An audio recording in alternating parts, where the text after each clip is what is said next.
ವಿಶೇಷ ಚೇತನ ಮಕ್ಕಳೊಂದಿಗೆ ಈ 37ನೇ ಜನ್ಮದಿನ ಆಚರಿಸಿಕೊಂಡ ಯುವ ನಾಯಕ ಸುರೇಶ್ ಚಲವಾದಿ ಬೆಟಗೇರಿಯ ಶ್ರೀ ಮಂಜು ಶಿಕ್ಷಣ ಸಂಸ್ಥೆಯಲ್ಲಿ ಅರ್ಥಪೂರ್ಣ ಹುಟ್ಟುಹಬ್ಬ ಆಚರಣೆ.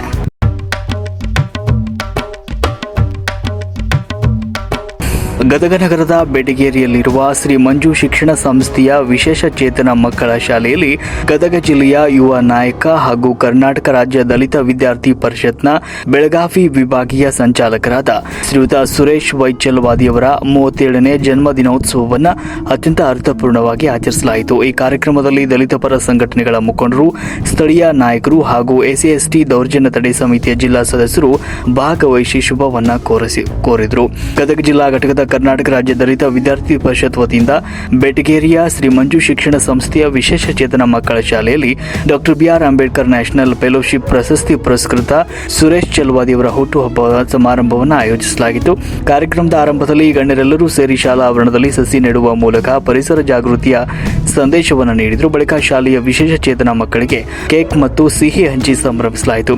ಕಾರ್ಯಕ್ರಮದ ನಿರೂಪಣೆ ನಡೆಸಿ ಮಾತನಾಡಿದ ಮುಖಂಡರು ವೇದಿಕೆಯಲ್ಲಿ ಉಪಸ್ಥಿತರಿದ್ದ ಗಣ್ಯರನ್ನ ಗೌರವದಿಂದ ಆಹ್ವಾನಿಸಿದರು. ಸಂದರ್ಭದಲ್ಲಿ ಎಸ್ಸಿ ನಾಮನಿರ್ದೇಶಿತ ದೌರ್ಜನ್ಯ ಕಮಿಟಿ ಜಿಲ್ಲಾ ಸದಸ್ಯ ಶರೀಫ್ ಬಿಡಿಯಲಿ ಅವರು ಕೂಡ ಸಂದರ್ಭದಲ್ಲಿ ಕಾರ್ಯಕ್ರಮವನ್ನು ಕುರಿತು ಮಾತನಾಡಿದರು.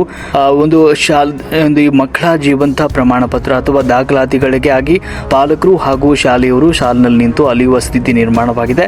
ಅಧಿಕಾರಿಗಳು ಸ್ವತಃ ಸ್ಥಳಕ್ಕೆ ಭೇಟಿ ನೀಡಿ ಪರಿಶೀಲಿಸಿ ಸೌಲಭ್ಯವನ್ನು ಕಲ್ಪಿಸಬೇಕು.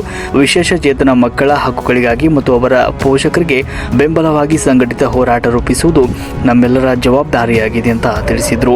ಇನ್ನು 37ನೇ ಹುಟ್ಟುಹಬ್ಬ ಆಚರಿಸಿಕೊಳ್ತಾ ಇರುವ ಸುರೇಶ್ ಚಲವಾದಿ ಅವರಿಗೆ ಅಭಿನಂದನೆಗಳನ್ನು ತಿಳಿಸಿದರು. ಒಟ್ಟಿನಲ್ಲಿ ಬಡ ಹಾಗೂ ವಿಶೇಷ ಚೇತನ ಮಕ್ಕಳ ಮಧ್ಯೆ ಹುಟ್ಟುಹಬ್ಬ ಆಚರಿಸುವ ಮೂಲಕ ಸುರೇಶ್ ಚಲವಾದಿ ಅವರು ಸಮಾಜಕ್ಕೆ ಮಾದರಿಯಾಗಿದ್ದಾರೆ. ಇನ್ನೊಂದು ಕಡೆ ವಿಶೇಷ ಚೇತನ ಮಕ್ಕಳಿಗೆ ಹಕ್ಕುಗಳಿಗಾಗಿ ಸಂಬಂಧಪಟ್ಟಂತೆ ಶರೀಫ್ ಬಿಡಿಯಲಿ ಅವರು ಸರ್ಕಾರದ ಕಣ್ಣು ತೆರೆಸುವ ಕೆಲಸವನ್ನ ಮಾಡಿದರು.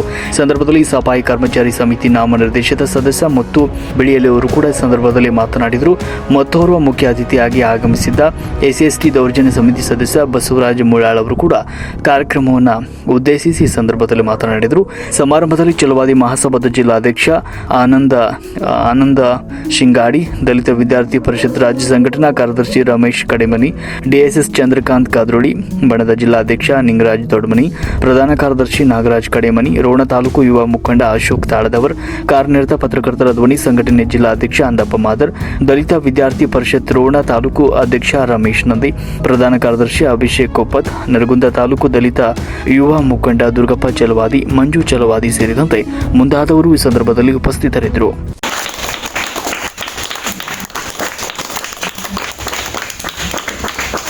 ಜಿಲ್ಲಾ ಅಧ್ಯಕ್ಷರು ದಲಿತ ವಿದ್ಯಾರ್ಥಿ ಪರಿಷತ್ ಇವರ 37ನೇ ಹುಟ್ಟುಹಬ್ಬದ ಅಂಗವಾಗಿ ಇವರಿಗೆ ಅತ್ಯಂತ ಮಹಾಪೂರ್ಣ ಪುಸ್ತಕ ಮಕ್ಕಳು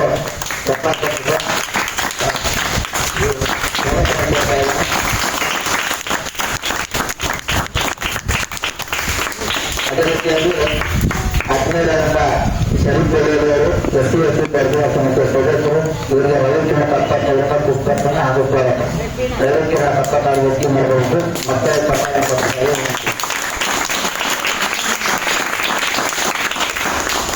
ಇದ್ರಾಗ ಫೋಟೋ ತೆಗೆದುಕೊಳ್ಳಿ.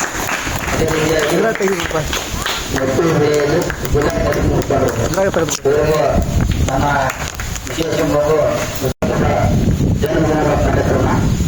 ಈ ಕಾರ್ಯಕ್ರಮದ ಉಳ್ಳಾಗಿರುವಂಥ ಶರೀಫೆಯವರು ಎಸ್ಸಿ ದರ್ಜನೆ ಸಮಿತಿಯ ಸದಸ್ಯರು ಅವರು ವೇದಿಕೆಯನ್ನು ಅಲಂಕರಿಸಲು ಕೇಳ್ಕೊಂತ ಇದ್ದಾರೆ.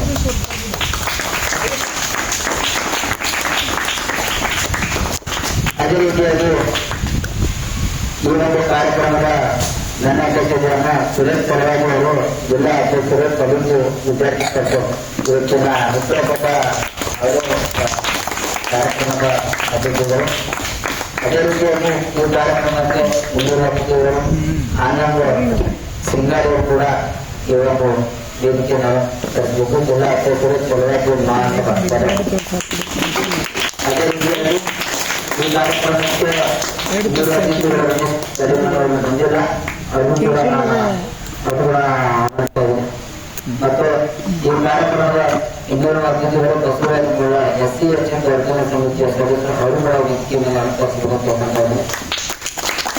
ಅದೇ ರೀತಿಯಾಗಿ ಆತ್ಮೀಯರಾದ ಮುಸ್ಲಿಂ ಗೆಳೆಯರು ನಮ್ಮ ಎಲ್ಲ ದಲಿತ ಮುಖಂಡರು ಕೆಲವೊಂದು ವಿಷಯಗಳನ್ನ ಸಂಸ್ಥೆಯ ಕೆಲವೊಂದು ವಿಷಯಗಳನ್ನು ಚರ್ಚಿಸಿದರು. ಅರುಣನ ವೇದಿಕೆಯನ್ನು ಅಲಂಕರಿಸಿದರು. ಅದೇ ರೀತಿಯಾಗಿ ಮೂಲಕ ಗದಗ ಜಿಲ್ಲಾ ಕೈಗಾರಿಕಾ ಉದ್ಯಮಿಗಳ ಸಂಘದ ಸದಸ್ಯರು ಕೂಡ ನಾನು ವೇದಿಕೆಯನ್ನು ಅಲಂಕರಿಸಿದ್ದಾರೆ. ಅದೇ ರೀತಿಯಾಗಿ ಆತ್ಮೀಯರು ಗೆಳೆಯರು ದಿನಪ್ರತಿ ನಾವು ಬೆಂಗಳೂರಿನ ಆಗಬೇಕು ಮುಂಜಾನೆ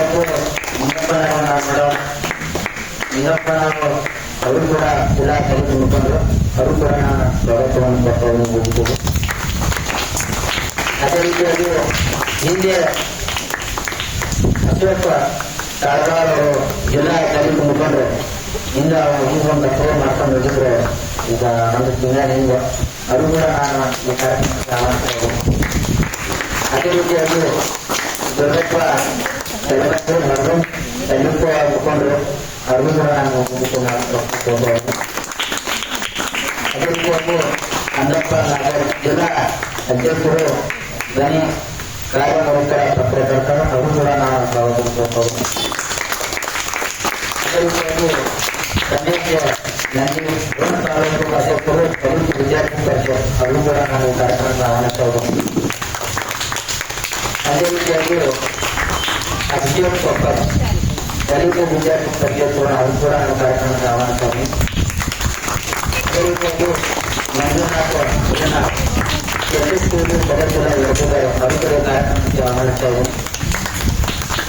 ಅದೇ ರೀತಿಯಾಗಿ ಈ ಕಾರ್ಯಕ್ರಮಕ್ಕೆ ರಂಗಪ್ಪ ಭಗವಾನ್ ವರದಿಗಾರರು ವಿಶ್ವದರ್ಶನ ವರದಿಗಾರ ಕಾರ್ಯಕ್ರಮಕ್ಕೆ ಆಹ್ವಾನಿಸಬಹುದು. ಅದೇ ರೀತಿಯಾಗಿ ಈ ಕಾರ್ಯಕ್ರಮಕ್ಕೆ ನಾಗರಾಜ್ ಜಿಲ್ಲಾ ಅವರನ್ನು ಕೂಡ ಅದೇ ರೀತಿಯಾಗಿ ನಮ್ಮ ಶಾಲೆಯ ಪಾಲಕರು ಸಾಮಾನ್ಯ ಶಾಲೆಯ ನಮಗೆ ಮಂಜೂರು ಪ್ರಾಥಮಿಕ ಪ್ರೌಢಶಾಲೆ ಪಾಲಕರು ಫಸ್ಟು ಬಹಳ ಆತ್ಮೀಯರು ಅವರು ತೆಲುಗನವರು ಮುಖ್ಯನವರು ಇನ್ನೊಬ್ಬರು ಬಹಳ ಗೊತ್ತಾದವರು ಅದು ಕೂಡ ಈ ಕಾರ್ಯಕ್ರಮ ಮಾಡ್ತಾ ಇದ್ದಾರೆ.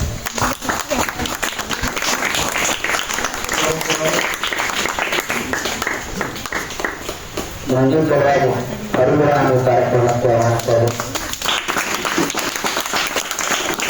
ಈ ಒಂದು ಪ್ರಾರಂಭದಲ್ಲಿ ಈ ಒಂದು ಸಸಿಗೆ ನೀರು ಹಾಕುವ ಮುಖಾಂತರ ಈ ಕಾರ್ಯಕ್ರಮ ಪ್ರಾರಂಭ ವೇದಿಕೆ ಮೇಲೆ ತಂದ ಎಲ್ಲ ಗಣ್ಯರು ಕೂಡ ಪ್ರಾರಂಭದಲ್ಲಿ ಸಸಿಗೆ ಈ ಒಂದು ಕಾರ್ಯಕ್ರಮದಲ್ಲಿ ಸಹೋದರಿಯರು ಕೂಡ ಭಾಗವಹಿಸಿದ್ದಾರೆ.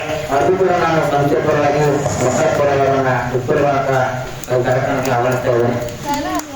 ಈ ಒಂದು ಕಾರ್ಯಕ್ರಮದ ಪ್ರಾರಂಭದಲ್ಲಿ ವೇದಿಕೆ ಮೇಲೆ ಎಲ್ಲ ಗಣ್ಯರು ಸಸಿಗೆ ನೀರು ಹಾಕುವ ಮುಖಾಂತರ ಈ ಕಾರ್ಯಕ್ರಮಕ್ಕೆ ಚಾಲನೆ ಕೊಡಬೇಕೆಂಬಲ್ಲಿ ಹೇಳ್ತಾ ಇದೆ.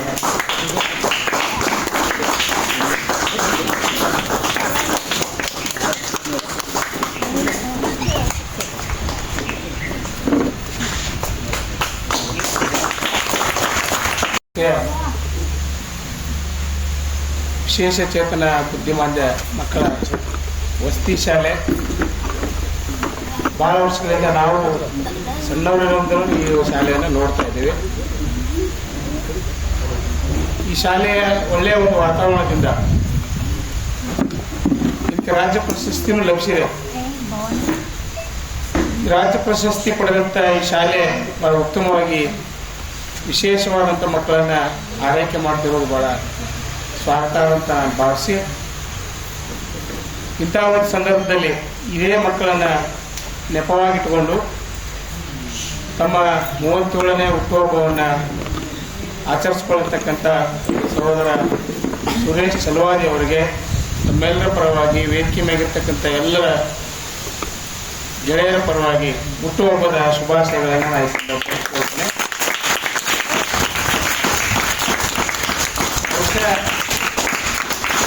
ನಾನು ಮಕ್ಕಳನ್ನು ಉದ್ದೇಶಿಸಿ ಮಾತಾಡಲಿಕ್ಕೆ ಸಾಧ್ಯ ಇಲ್ಲ. ಯಾಕಂದ್ರೆ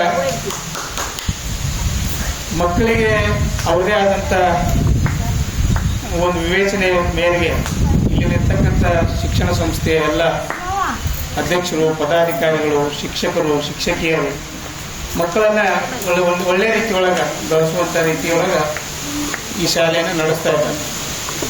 ಅದ್ರ ಬಹುಮುಖ್ಯ ಜವಾಬ್ದಾರಿ ಏನು ಅಂತ ಹೇಳಿದ್ರೆ, ನನಗೆ ಬಹಳ ಖುಷಿ ಅಂತ ವಿಚಾರ ಏನಂದ್ರೆ, ಸುರೇಶ್ ಚಲವಾದಿ ಅವರು ಕೆಲವೊಂದು ಹುಟ್ಟಿದಬ್ಬ ನೆಪದೊಳಗೆ ನಮ್ಮೆಲ್ಲರೂ ಜೋಡಿಸಿ ಮಕ್ಕಳೊಂದಿಗೆ ಮತ್ತು ನಮ್ಮೊಳಗೆ ಒಂದು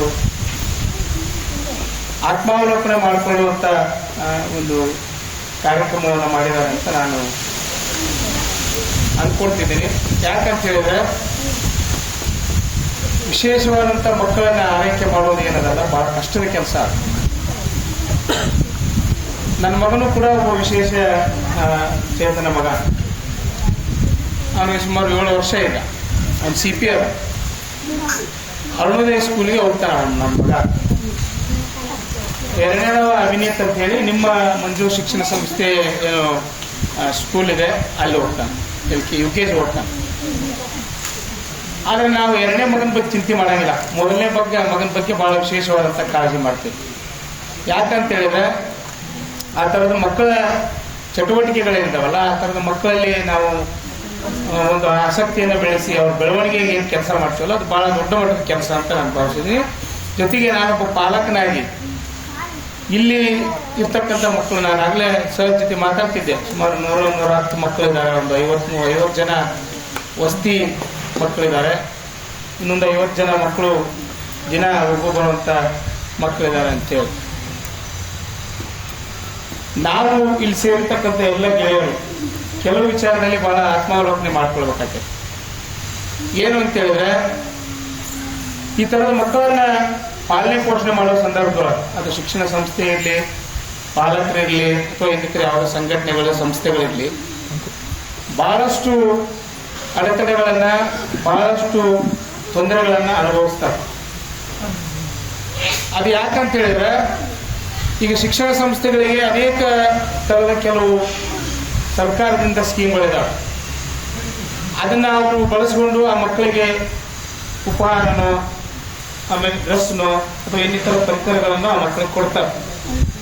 ಬಹುತೇಕ ಮಕ್ಕಳಿಗೆ, ನಾನು ವಿನೋದರ ಜೊತೆಗೆ ಆಗಲಿ ಮಾತಾಡ್ತಿದ್ದೇನೆ ಕುತ್ಕೊಂಡು, ಏನು ಅಂತ ಹೇಳಿದ್ರೆ, ಬಹುತೇಕ ನಾನು ಗಮನಿಸಿದಂಗೆ 90ರಷ್ಟು ಮಕ್ಕಳು ಈ ಥರದ CP ಇರ್ಬೋದು, ಮಲ್ಟಿಪಲ್ ಡಿಸಬಿಲಿಟಿ ಇರ್ಬೋದು, ಅಂಗವಿಕಲತೆ, ನ್ಯೂನತೆ ಇರ್ಬೋದು, ಅನೇಕ ಮಕ್ಕಳಿದ್ದಾವೆ.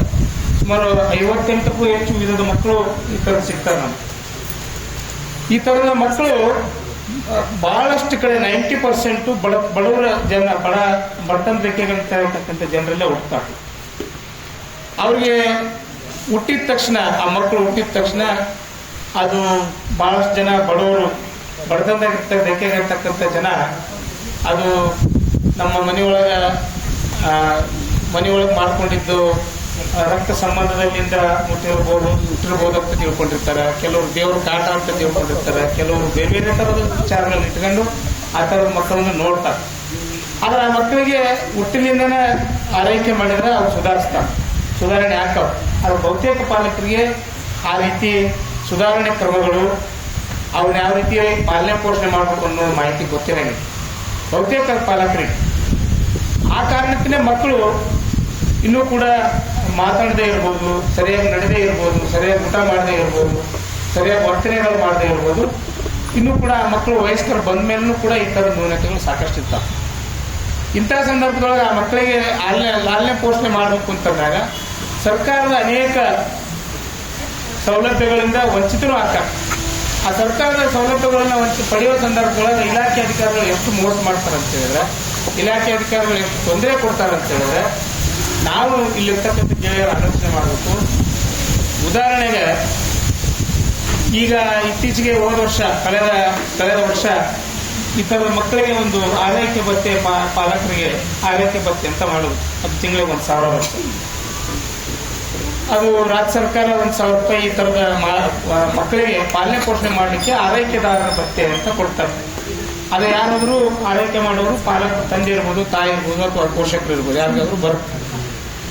ಅದರಲ್ಲಿ ಎಷ್ಟು ರಾಜಕಾರಣ ಅಂತಂದ್ರೆ, ಆ ಆರೈಕೆ ಭತ್ಯೆ ಈಗ ಮಕ್ಕಳಿಗೆ, ಈ ಥರದ ಮಕ್ಕಳಿಗೆ ಪ್ರತಿ ತಿಂಗಳ ಮೆಡಿಸಿನ್ ಕೊಡಬೇಕು, ಪ್ರತಿದಿನ ಫಿಸಿಯೋಥೆರಪಿ ಮಾಡಿಸ್ಬೇಕು, ಪ್ರತಿದಿನ ಆಕ್ಟಿವಿಟಿ ಮಾಡಿಸ್ಬೇಕು, ಎಲ್ಲ ಥರದ್ದು ಮಾಡಿಸ್ಬೇಕು. ನನ್ನ ಅಂದಾಜು ಸರಿಸುಮಾರು ಒಂದು 10,000 ರಿಂದ 15,000 ರೂಪಾಯಿ ಒಂದು ಮಗುವಿನ ಎವರೇಜ್ ಇದೆ ಪಾಲನೆ ಪೋಷಣೆ ಮಾಡಲಿಕ್ಕೆ. ಆದರೆ ಸರ್ಕಾರ ಕೊಡ್ತಿರೋದು 1,000 ರೂಪಾಯಿ ಆರೈಕೆದಾರ ಭತ್ಯೆ. ಜೊತೆಗೆ CP ಮಕ್ಕಳಿಗೆ, ಮಲ್ಟಿಪಲ್ ಡಿಸಬಿಲಿಟಿ ಮಕ್ಕಳಿಗೆ, ಅನೇಕ ಥರದ ಮಕ್ಕಳಿಗೆ 2,000 ರೂಪಾಯಿ ಅವರ ಮಾಸಿಕ ಇದನ್ನು ಕೊಡ್ತಾರೆ, ಇನ್ನು ಗೌರವಧನ ಕೊಡ್ತಾರೆ. ಅದು ಪ್ರತಿ ತಿಂಗಳೂ ಬರೋದಿಲ್ಲ, ಆರೈಕೆದಾರ ಭತ್ಯೆನೂ ಪ್ರತಿ ತಿಂಗಳು ಬರೋದಿಲ್ಲ. ಅಲ್ಲಿ ಎಷ್ಟು ರಾಜಕಾರಣ ಐತೆ ಅಂತ ಹೇಳಿದ್ರೆ, ಆರೈಕೆ ಭತ್ಯೆ ಕೊಡೋ ಸಂದರ್ಭದೊಳಗೆ ಅದು 3 ತಿಂಗಳಿಗೂ 4 ತಿಂಗಳಿಗೂ 5 ತಿಂಗಳಿಗೂ ಹಾಕ್ತಾರೆ. ಜೊತೆಗೆ ಈ ಮಕ್ಕಳಿಗೆ ಅವರ ಇವತ್ತಿನ ಜನನ ಪ್ರಮಾಣ ಪತ್ರ ಕೇಳ್ತಾರೆ, ಅಥವಾ ಪ್ರತಿ ತಿಂಗಳು 3 ತಿಂಗಳಿಗೊಮ್ಮೆ ಅವರ ಬಂದು ಅವ್ರನ್ನ ಮಕ್ಕಳು ಅದಾರಿಲ್ಲ ಅನ್ನೋ ರೀತಿ ಒಳಗೆ ಅವರು ಜೀವಿತ ಪ್ರಮಾಣ ಪತ್ರ ಕೇಳ್ತಾರೆ. ಈ ಥರ ಕೇಳೋದ್ರಿಂದ ಮಕ್ಕಳಿಗೆ ನಾವು ಯಾವ ರೀತಿ ತೊಂದರೆ ಕೊಡ್ತಾ ಇದೀವಿ ಅನ್ನುವಂಥದ್ದು ಸಹಿತ ಅಧಿಕಾರಿಗಳಿಗೆ ಗೊತ್ತಿಲ್ಲ. ಬಹಳಷ್ಟು ಜನ ಮಕ್ಕಳಿಗೆ ನಡೆಯೋಕ್ಕಾಗಂಗಿಲ್ಲ, ಹೋಗೋಕ್ಕಾಗಂಗಿಲ್ಲ, ಅಡ್ಡಾಡೋಕ್ಕಾಗಂಗಿಲ್ಲ. ನಾನು ಭಾಳ ಜನ ಮಕ್ಕಳನ್ನ ನೋಡಿದ್ದೀನಿ. ಅವರು ಸುಮಾರು 20-22 ವರ್ಷದ ಮಕ್ಕಳಿದ್ರೆ ಅವ್ರನ್ನ ಎತ್ಕೊಂಡು ಹೋಗೋದು ಕಷ್ಟ ಇರ್ತದೆ. ತಂದೆ ತಾಯಿ ಅವ್ರನ್ನ ಎತ್ಕೊಂಡು ಇಲಾಖೆಗೆ ಅಧಿಕಾರಿಗಳಿಗೆ ಅವ್ರಿಗೆ ತೋರ್ಸಕ್ಕೆ ಹೋಗ್ಬೋದು, ಜೀವಂತ ನೋಡ್ರಿ ಇವ್ನಿಗೆ ಭತ್ಯೆ ಕೊಡ್ರಿ ಅಂತ. ಇಲಾಖೆ ಒಳಗೆ ಅಧಿಕಾರಿಗಳಿದ್ರು ಕೂಡ, ಇಲಾಖೆ ಒಳಗೆ ಅವ್ರ ಸಿಬ್ಬಂದಿಗಳಿದ್ರು ಕೂಡ, ಅವ್ರು ಯಾರಾದ್ರೂ ಬಂದು ಈ ಥರದ ಮಗು ಐತಿ ಅಂತ ಹೇಳಿ ಅವ್ರ ಅಡ್ರೆಸ್ಗೆ ಬಂದು ಆ ಮಗನ್ನ ನೋಡ್ಕೊಂಡು ಹೋಗಿ ಬರ್ಕೊಂಡು ಹೋದ್ರೆ ಸಾಕಾಗಿತ್ತು. ಆದರೆ ಇಡೀ ಈ ಥರದ ಮಕ್ಕಳನ್ನ ಹೊಂದಿರತಕ್ಕಂಥ ಪಾಲಕರು ಆ ಮಕ್ಕಳನ್ನ ತಗೊಂಡು ಕ್ಯೂ ಹಚ್ಚಿ ಆ ಇಲಾಖೆ ಮುಂದೆ ಕುಂದಿರ್ಬೇಕು. ನಾನು ತಹಸೀಲ್ದಾರ್ ಮಾತಾಡಿದೆ ಈ ಥರದ ವಿಷಯ ಇಟ್ಕೊಂಡು. ಅವರು ಒಂದು ಇದನ್ನು ಮಾಡಿ, ಆದೇಶನ ಮಾಡಿ, ಇಲ್ಲಿ ಅವರು ಮಕ್ಕಳಿಗೆ ಕರ್ಕೊಂಡ್ಬರೋದು ಬೇಕಾಗಿಲ್ಲ, ಒಂದು ಬಾಂಡ್ ಮೇಲೆ ಅವ್ರು ಬರೆದು ಕೊಟ್ಟರೆ ಸಾಕು ಅಂತೇಳಿ ಅಷ್ಟನ್ನ ಒಂದು ರಿಲ್ಯಾಕ್ಸೇಷನ್ ಕೊಟ್ಟರು ಅವರು, ಜಿಲ್ಲಾ ಇವರು ತಹಸೀಲ್ದಾರ್ ಕೊಟ್ಟರು. ನಾವು ಮತ್ತೆ ಇದನ್ನ ಮುಂದುವರಿಸಬೇಕು ಅಂತೇಳಿ ವಿಚಾರ ಮಾಡಿದಾಗ ಒಂದು ವಿಕಲಚೇತನದ ಈ ಥರದ ವಿಶೇಷ ಚೇತನದ ಮಕ್ಕಳದ ಒಂದು ಪಾಲಕರ ಸಭೆ ಮಾಡಿ, ಆ ಪಾಲಕರ ಸಭೆಯ ಮೂಲಕ, ಒಂದು ಸಂಘದ ಮೂಲಕ ಈ ಥರ ಇರ್ತಕ್ಕಂಥ ಮಕ್ಕಳಿಗೆ ನಾವೇನಾದರೂ ಕೊಡ್ಲಿಕ್ಕೆ ಸಾಧ್ಯ ಇದೆ ಅನ್ನೋ ಅಂತೇಳಿ ವಿಚಾರ ಮಾಡಿದಾಗ ಮೊನ್ನೆ ಶನಿವಾರ ದಿವಸ ನಾವೊಂದು ವಿಶೇಷ ಮಕ್ಕಳ ಪಾಲಕರ ಸಭೆ ಮಾಡಿದ್ವಿ. ನಿಮ್ಗೆ ಗೊತ್ತಿರಲಿ, ಒಂದು ಹುಡುಗಿ ಸುಮಾರು 16 ವರ್ಷ ಹುಡುಗಿ, ಈಗ ನಾವು ಹುಡುಗರನ್ನ ಹೆಂಗಾದ್ರೂ ಸಂಭಾಳಿಸ್ತೇವೆ, ಈ ಥರದ ವಿಶೇಷ ಚೇತನ ಇರ್ತಕ್ಕಂಥ ಮಕ್ಕಳನ್ನ, ಹುಡುಗರನ್ನ ಹೆಂಗಾದ್ರೂ ಸಂಭಾಳಿಸ್ತೇವೆ. ಆದರೆ ಹೆಣ್ಮಕ್ಕಳು ಸಂಭಾಳಿಸೋದು ಭಾಳ ಕಷ್ಟ. ಒಂದು ಹುಡುಗಿ SM ಕೃಷ್ಣನಗರ ಹುಡುಗಿ, ಆ ಹುಡುಗಿ ಸ್ವಲ್ಪ ಬುದ್ಧಿಮಾಂದ್ಯ ಅದ, ಮೊನ್ನೆ ಬಂದಿತ್ತು ಆ ಹುಡುಗಿ. ಆಕೆಗೆ ತಂದೆನೂ ಇಲ್ಲ, ತಾಯಿನೂ ಇಲ್ಲ. ಅವ್ರ ಅಮ್ಮ ಸಾಕಾಳ ಹುಡುಗಿನ. ಆಕೆ ಎಲ್ಲಿ ಕುಂದಿರ್ತಾಳೋ ಎಲ್ಲಿಂದ ಇರ್ತಾಳೋ ಗೊತ್ತೇ ಇಲ್ಲ. ಆಕೆ ಕರ್ಕೊಂಡು ತೆಗೆದುಕೊಂಡು ಅಡ್ಡಾಡಿದ್ರೆ ಅಷ್ಟೇ ಆಕೆ ಹೋಗಿ ಬರ್ತಾಳೆ. ಮನೆ ಒಳಗೆ ಕೂತ್ಕೊಂಡ್ರೆ ಸುಮ್ಮನೆ ಕುಂದಿರ್ತಾಳೆ. ಅವ್ರಮ್ಮ ಭಾಳ ವಯಸ್ಸಾಗ್ಯಾವ. ನಮ್ಮ ಮಗಳಿಗೆ ಪಿಂಚಣಿ ಬರಂಗಿಲ್ರಿ, ನಮ್ಮ ಮಗಳಿಗೆ ಮಾತಾಡಕ್ಕೆ ಬರಂಗಿಲ್ರಿ, ಅದೇನೋ ಸರ್ಕಾರದಿಂದ 1,000 ರೂಪಾಯಿ ಕೊಡ್ತಾರೆ, ಅದು ಬರಂಗಿಲ್ರಿ, ಆ ಥರದ ನೋವನ್ನು ಹೇಳ್ತಂಗಿಲ್ಲ ಅಮ್ಮ. ಮತ್ತೆ ಸರ್ಕಾರ ಏನು ಮಾಡ್ತಾ ಇದೆ? ಸರ್ಕಾರ ಈ ಥರದ ಮಕ್ಕಳನ್ನ ಪತ್ತೆ ಹಚ್ಚಿ ಅವ್ರ ಇದ್ದಲ್ಲಿಗೆ ಹೋಗಿ ಅವ್ರಿಗೆ ಆರೈಕೆ ಪಾಲನೆ ಪೋಷಣೆ ಮಾಡುವಂಥ ಸಂದರ್ಭದೊಳಗೆ ಸರ್ಕಾರನೂ ಕಣ್ಣು ಮುಚ್ಕೊತಾವೆ, ಸರ್ಕಾರಿ ಅಧಿಕಾರಿಗಳು ಕಣ್ಣು ಮುಚ್ಕೊತಾವೆ. ಅದಕ್ಕೆ ನಾವು ಇಲ್ಲಿ ಬಂದಿರೋಂಥವ್ರ ಜವಾಬ್ದಾರಿ ಏನು ಅಂತ ಹೇಳಿದ್ರೆ, ಆ ಥರದ ಮಕ್ಕಳು ಎಲ್ಲರೂ ನಮಗೆ ಕಂಡ್ರೆ, ಆ ಥರದ ಇನ್ಫಾರ್ಮೇಷನ್ ಬಂದರೆ ಅವ್ರು ವಿಶೇಷವಾಗಿ ನಾವು ಮಾತಾಡಿಸಿ ಆ ಮಕ್ಕಳಿಗೆ ಏನಾದ್ರೂ ಸರ್ಕಾರದಿಂದ ಸೌಲಭ್ಯ ದೊರಕಿದೆಯಾ ಇಲ್ಲ ಅನ್ನೋದ್ರ ಬಗ್ಗೆ ನಾವು ಕಾಳಜಿ ವಹಿಸಿ ಸಮಾಜಮುಖವಾಗಿ ಕೆಲಸ ಮಾಡೋಂಥವ್ರು. ನಾವು ವರ್ಷಕ್ಕೆ ಒಬ್ಬರನ್ನೋ ಅಥವಾ ಇಬ್ಬರನ್ನೋ ಮಾಡಿದರೆ, ಅವ್ರ ಸರ್ಕಾರ ಸೌಲಭ್ಯ ಬರೋ ರೀತಿಯೊಳಗೆ ಮಾಡಿದರೆ ನಮ್ಮ ಒಂದು ಕೆಲಸದೊಳಗೆ ಸಾರ್ಥಕತೆ ಬರುತ್ತೆ. ಇಲ್ಲ ಅಂತ ಹೇಳಿದ್ರೆ ನಾವು ಸುಮ್ಮನೆ ಮಾತಾಡ್ತೀವಿ, ಸುಮ್ಮನೆ ಹೋಗ್ತೀವಿ, ಸಮಾಜದ ಬಗ್ಗೆ ಒಂದು ಕಳಕಳಿ ಇಟ್ಕೊಂಡ್ರೂ ಕೂಡ ಈ ಥರದ ಮಕ್ಕಳಿಗೆ ನಾವೇನು ಮಾಡಲಿಕ್ಕೆ ಸಾಧ್ಯ ಆಗಲಿಲ್ಲ ಅನ್ನೋಂಥ ಕೊರಗು ಸಹಿತ ನಮ್ಮೊಳಗೆ ಕಾಡ್ತಿರ್ಬೇಕು, ಎಲ್ಲರಿಗೂ ಕಾಡ್ತಿರ್ಬೇಕು. ಒಬ್ಬ ಸಂಘಟನೆಗೆ ನಾನು ಏನು ಮಾಡಿಲ್ಲ, ಏನು ಮಾಡ್ತಿಲ್ಲ ಅನ್ನುವಂಥ ಕೊರಗು ಎಲ್ಲರಿಗೂ ಕಾಡ್ತಿರ್ಬೇಕು. ಅದು ಕಾಡಿದಾಗ ಮಾತ್ರ ಅವನಿಂದ ಏನಾದರೂ ಪ್ರತಿಭೆ ಹುಟ್ಟಕ್ಕೆ ಸಾಧ್ಯ, ಇಲ್ಲಾಂದ್ರೆ ಪ್ರತಿಭೆ ಹುಟ್ಟಕ್ಕೆ ಸಾಧ್ಯ ಇಲ್ಲ. ನಿಮಗೆ ಗೊತ್ತಿರಲಿ, ನಿರಾಮಯ ಅಂತ ಒಂದು ಸ್ಕೀಮ್ ಇದೆ ಸರ್. ನಿರಾಮಯ ಅಂತ ಒಂದು ಸ್ಕೀಮ್ ಇದೆ. ಆ ಸ್ಕೀಮ್ನಲ್ಲಿ ಮಕ್ಕಳಿಗೆ ಪ್ರತಿ ವರ್ಷ 2 ಲಕ್ಷ ಬರ್ತದೆ. 2 ಲಕ್ಷ ಅಂದರೆ ಅವರ ಆರೋಗ್ಯ ವೈದ್ಯಕೀಯ ಸೌಲಭ್ಯಕ್ಕೆ ಅನುಗುಣವಾಗಿ. ನಮ್ಮ ಜಿಲ್ಲೆಯಲ್ಲಿ ಅನೇಕ ಶಾಲೆಗಳಿದ್ದಾವೆ ಈ ಥರದ ಪಾಲನೆ ಪೋಷಣೆ ಮಾಡುವಂಥ ಶಾಲೆಗಳು. ಅವರು ಆ ಮಕ್ಕಳಿಗೆ ಏನು ಪ್ರತಿ ತಿಂಗಳು ನಾನು ಹೇಳಿದೆಲ್ಲ ಒಂದು 10,000 to 15,000 ರೂಪಾಯಿ ಅದರ ಮಕ್ಕಳ ಖರ್ಚಿದೆ. ಫಿಸಿಯೋಥೆರಪಿ ಹಿಡ್ಕೊಂಡು ಅವ್ರ ಔಷಧ ಹಿಡ್ಕೊಂಡು ಅವ್ರ ಲಾಲೆ ಪೋಷಣೆ ಹಿಡ್ಕೊಂಡು ಎಲ್ಲ ಇರ್ತದೆ. ಆ ಎಲ್ಲದಕ್ಕೂ ಬಿಲ್ಲನ್ನು ಸಂಗ್ರಹಿಸಿ ಎಲ್ಲಿ ದವಾಖಾನೆಗೆ ತೋರಿಸ್ತಾರೋ ಆ ಡಾಕ್ಟರ್ ಬಿಲ್ ತಗೊಂಡು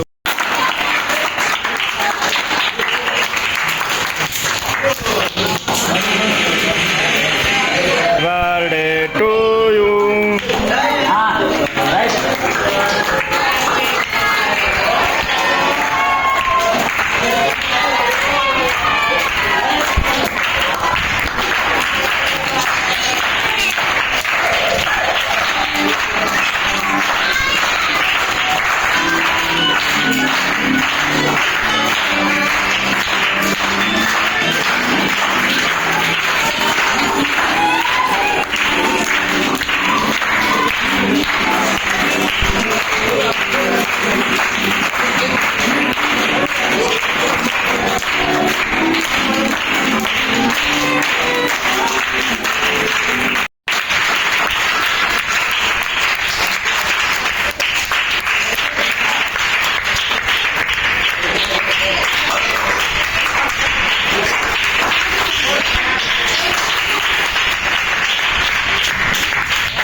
ಅಲ್ಲೇ ಬಾಜು ಕೊಡ್ಬೇಕಲ್ಲ.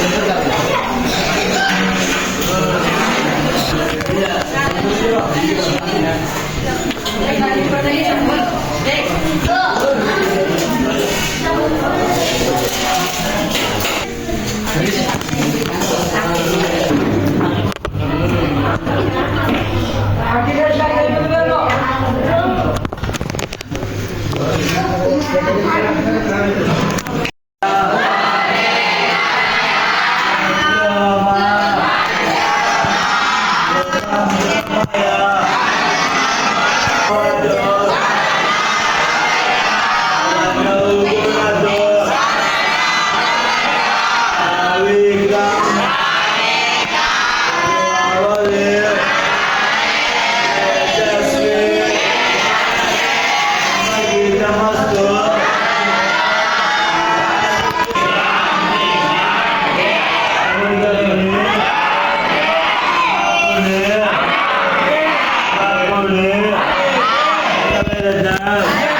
you.